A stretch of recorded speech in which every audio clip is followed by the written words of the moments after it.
A live stream promises something no other kind of video can. No editing, no delay, just a camera and whatever happens in front of it, sent out to anyone watching. Most of the time, that means nothing more than someone's lunch or a walk through a city. But sometimes the camera keeps rolling through a person's final moments, and the audience on the other side of the screen becomes a witness, whether they meant to or not. Comment sections fill up with concern while nobody in the room picks up a phone to call for help. It isn't only the internet either. Long before phones and platforms, live television carried the same risk. A single camera feeding a room of strangers in real time, with no delay standing between an event and the people watching it happen. The equipment changes from decade to decade. The gap between watching and acting does not. These aren't rumors passed around online. They're documented cases, spanning different countries, different platforms, different kinds of death. Here are 5 of the most disturbing final moments ever caught on Livestream. It's 2022, at a motel pool near Owen Sound, Ontario, in Canada. Helen Nyabuto is 23 years old, originally from Kenya, working as a personal support worker in long-term care homes while studying to become a nurse. She'd come to Canada in 2019 and built a life around taking care of people. On this particular afternoon, after finishing an early shift, she heads back to the motel where she's staying and decides to go for a swim. She sets her phone up at the edge of the pool and starts a Facebook Live, something she's done before. It's an ordinary afternoon. She smiles at the camera, swims in the shallow end, chats with people watching online. Nothing about the start of the video suggests what's coming. A few minutes in, she moves toward the deep end. About 10 minutes into the stream, she starts struggling. She can't swim well enough for that part of the pool, and she starts calling out for help. The video keeps running. People watching from their phones and laptops can see her thrashing in the water, hear her yelling, and they respond the only way the platform gives them to respond. They type. Comments accumulate in real time. Question marks, expressions of concern. Some viewers asking if she's okay. What doesn't happen is a phone call. Nobody local translates what they're seeing on a screen into a call to 911. The distance between watching and acting turns out to be the whole story. Less than a minute after she starts screaming, the video goes quiet. No more splashing, no more calls for help. Just the pool, the angle of the phone propped on its stand, and silence. The stream keeps recording. It runs for hours after she stopped moving, broadcasting an empty pool to anyone who happens to click on it. Around 5 in the evening, another guest at the motel walks up to the pool and finds her in the water. That person is the one who finally ends the stream. Police are called minutes later. When officers arrive, they pronounce her dead at the scene. Later statements confirm what the video already showed. She'd been in the water, unable to get out, for hours before anyone physically reached her. Her father, Nyabuto John Kiandi, a smallholder farmer in Kisii in southwest Kenya, watches the footage after the fact. He tells a reporter plainly, "I watched that video, I cried, it is terrible." He says he feels like he's starting over, back to square one with his daughter gone. Her siblings describe her as the one who pushed them forward, the one who encouraged her brother to come to Canada and become a personal support worker himself, the one who touched people just by being around them. The family launches a GoFundMe to bring her body back to Kenya, a process that costs around $50,000 they don't have sitting in a bank account. Donations start coming in from people who never met her, condolences alongside contributions, and the total climbs past $15,000. Still short of what they need, but a start. What stays with people about this case isn't just the drowning, it's the shape of the crowd around it. Hundreds of people can watch a woman go under in real time, and not one of them is close enough, or moved enough, or certain enough to make the one phone call that might have changed the ending. She spent her working life caring for people who couldn't care for themselves, and she died in front of an audience that had every tool to help her, except the will to use it. It's August 26, 2018, around 1:30 in the afternoon, at the GLHF Game Bar inside Chicago Pizza at Jacksonville Landing in Jacksonville, Florida. A Madden NFL 19 qualifying tournament is underway. one stop on the competitive gaming circuit where players travel from all over the country to fight for a spot at a bigger event. The venue is small and packed, a pizza restaurant with a back room turned into a gaming bar for the weekend. There's little security screening at the door. The fire marshal will later say the room was never properly permitted for an event this size. Among the competitors is David Katz, 24, who drove 11 hours from Baltimore to get there. He's known in Madden circles, a skilled player with a reputation for being distant, hard to read. Over the weekend, other players notice it too. When he loses a match earlier in the tournament, he doesn't shake his opponent's hand. He just stares, says nothing, and walks off. People who've competed against him before chalk it up to Katz being Katz.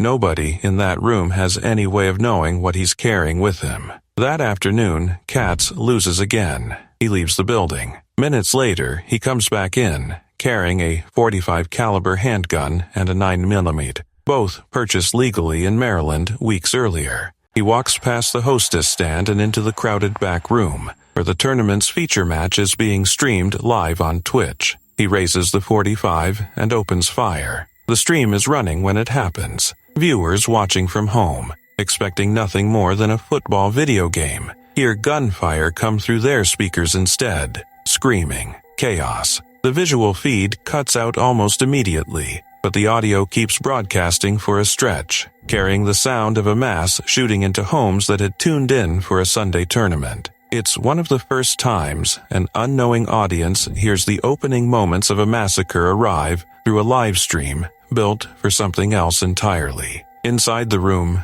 it's worse. Elijah Clayton, 22, one of the tournament's most talented and well-known players, is shot at his console and dies within moments. Taylor Robertson, 27, a father from West Virginia, is killed as well. 10 more people are wounded. Some shot multiple times as they try to reach the exits. Survivors later describe something specific about the way Katz moved through the room. He didn't seem to be shouting or panicking. Several say he appeared to be counting under his breath, keeping track of his own shots, as if making sure he had one left over. The working theory among investigators afterward is that he wanted to be certain he could turn the gun on himself when the time came. First responders, training nearby at the time, reach the scene within minutes and arrive at 1:36. By then, Katz has already put the gun in his mouth and fired. He dies at the scene. 2 competitors are gone, 10 more are wounded, and a room built for a video game tournament becomes a crime scene. In the aftermath, Katz's history comes into focus. Court records reveal a decade of documented mental health struggles going back to his early teens, hospital stays, medication, a diagnosis that followed him through adolescence. None of it had been visible to the people who played against him. Electronic Arts, the company behind Madden, donates $1 million to the victims and cancels its remaining qualifying tournaments to reassess safety. Lawsuits follow, aimed at the venue, the tournament organizer, and the game's publisher, arguing that a room with no metal detectors and one clogged exit was never safe to begin with. Gaming events across the industry, from PAX to the Evolution Championship Series, announce new security measures in response. What the Jacksonville shooting leaves behind, beyond the grief, is a specific kind of first. A live stream that was never meant to capture violence, catching the opening seconds of it anyway, and sending the sound of a massacre out to an audience that had logged on for something else completely. It's April 16th, 2017, Easter Sunday in Cleveland, Ohio. Robert Godwin Sr. is 74 years old, out walking in the Glenville neighborhood after spending the holiday with his children. He carries a bag with him, the kind he uses to collect cans off the street. A grandfather, out for a walk, on a day set aside for family. Steve Stevens is also out that day, driving around Cleveland with a gun and a phone. Stevens is 37, working as a vocational specialist at a behavioral health agency, still wearing his work ID badge. He's carrying a grievance tied to a woman he'd been in a relationship with for about 3 years, a breakup he can't let go of. He tells his mother by phone that he's shooting people because he's angry over the relationship, and in the videos he records that day he keeps circling back to the woman's name. A woman later confirmed safe and cooperating with investigators, who had nothing to do with what happens next. What happens next isn't planned around Godwin specifically. There's no history between them, no dispute, no prior encounter. Stevens is simply driving, looking for a stranger, and Godwin happens to be the one walking down East 93rd Street when Stevens decides to stop the car. He gets out, phone already recording, and approaches an old man he has never met. The footage itself doesn't need to be dwelt on. Moments later, Godwin is dead. Here's the distinction that matters, the one the earliest headlines got wrong. Stevens did not broadcast the killing itself as a live feed. He recorded it on his phone and uploaded it to his Facebook profile. First, a video stating what he intended to do, then the recording of the act. Only after that did he switch on Facebook Live and speak to a real-time audience, confessing to what he'd just done. So, the horror arrived in two forms at once: a recorded death posted like an ordinary status update, and a live broadcast of the man responsible, narrating it to whoever happened to be watching. That distinction doesn't slow anything down. Once the video is up, it starts moving through Facebook the way any piece of content moves, through shares, through algorithms built to surface what people engage with, through friends sending it to friends who send it further. It stays visible for close to 2 hours before it's finally taken down, and in that window, it reaches far more people than any moderation team could realistically catch in time. By the time Facebook disables the account, the footage has already outrun them. The reaction is immediate. Shock first, at the plainness of it. An old man collecting cans killed by a stranger for no reason connected to him at all. Then outrage, directed less at Stevens himself, who's already gone, and more at the platform that let the footage sit there for 2 hours in front of anyone scrolling. Commentators and researchers start asking the same question out loud. How is it that violent footage can spread across a network of over 1 billion users faster than that same network can identify and remove it? It's not a new question. Facebook had already dealt with live-streamed suicides and a live-streamed assault before this, but Godwin's death becomes the case people point to, the one that turns a recurring problem into a headline that won't go away. Stevens, meanwhile, is somewhere in the city, and then somewhere beyond it, driving with no destination other than away. A warrant goes out for his arrest. By the morning of April 17, 2017, Cleveland police have widened the search into Pennsylvania, New York, Indiana, and Michigan, warning residents in all 4 states to consider him armed. A $50,000 reward is posted for information leading to his arrest. His face runs on every major news channel for 2 straight days. In other posts made that same day, Stevens claims to have killed as many as 13 people, far beyond the one murder anyone can confirm. Investigators take the claims seriously enough to check it, and they find nothing. No other bodies, no other victims, no evidence the number is anything but a boast. Godwin remains the only confirmed victim. The search ends 2 days later. On April 18, 2017, Stevens pulls into a McDonald's drive-thru in Harbor Creek Township in Erie County, Pennsylvania, about 100 miles from Cleveland. An employee recognizes him from the news, quietly confirms it with co-workers, and stalls his order while someone calls the police. Stevens senses something is wrong and pulls away before his food is ready. Pennsylvania State Police catch up to him on the road, and after a brief pursuit they manage to box his car in near a street corner in Erie. As officers approach, Stevens shoots himself. He dies at the scene. He never stands trial. There's no courtroom reckoning, no verdict, nothing but the fact of his death matching the fact of Godwin's. Facebook's response comes fast, at least by the standards of a company that size. Mark Zuckerberg addresses the killing directly at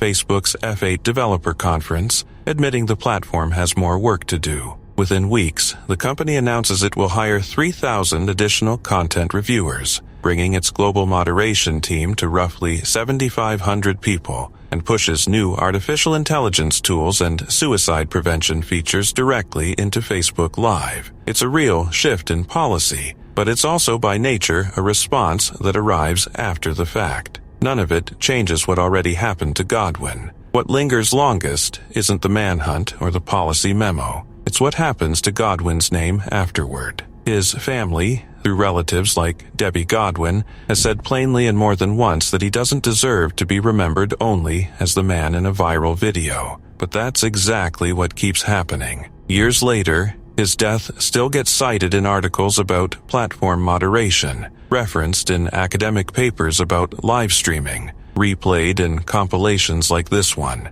A 74-year-old grandfather, out collecting cans on a Sunday, becomes shorthand for a debate about content policy. His actual life crowded out by the footage of his death. There is one correction, small but permanent. On September 2, 2017, the city of Cleveland renames a stretch of the street where he lived most of his adult life as Robert Godwin Sr. Way. The new sign has nothing to do with how he died. No mention of Stevens, no mention of Facebook, no mention of the video that made his name briefly famous for the worst possible reason. Just his name attached to the block where he actually lived. A quiet physical fact that outlasts a digital one.